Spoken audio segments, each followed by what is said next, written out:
রাধে রাধে বন্ধুরা, আজকে যেহেতু ছুটির দিন তাই চলো তোমাদের দেখাই আমি কি করে একটা easy to cook, simple and obviously healthy একটা ব্রেকফাস্ট বানাই।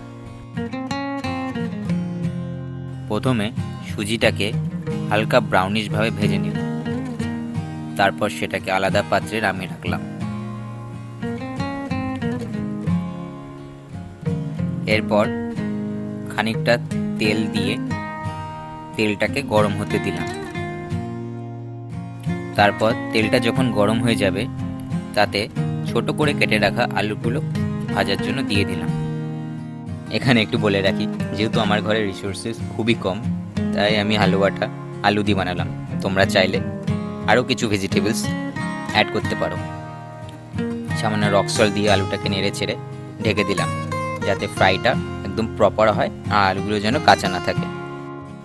আমি পুরো ফ্রাইড জিনিসটা হালকা ফ্লেমে করছি যাতে আলুগুলো পুড়ে না যায়। দেখো খানিকটা ব্রাউনিশ হয়ে এলে এবার সুজিটা ঢেলে দিলাম।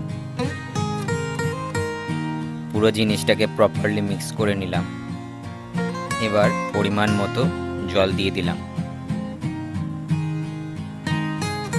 সুজিটাকে এবার নাড়তে থাকতে হবে যতক্ষণ না জলটা শুকিয়ে যাচ্ছে। 2 থেকে 3 মিনিট পরই দেখবে জলটা পুরো শুকিয়ে গেছে আর পুরো সুজির হালুয়াটা সফট এবং ঝরঝরে হয়ে গেছে। ইন্ডাকশনটা বন্ধ করে প্লেটে নামিয়ে ফেলি।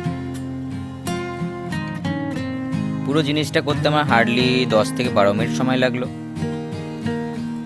Now let's have the breakfast.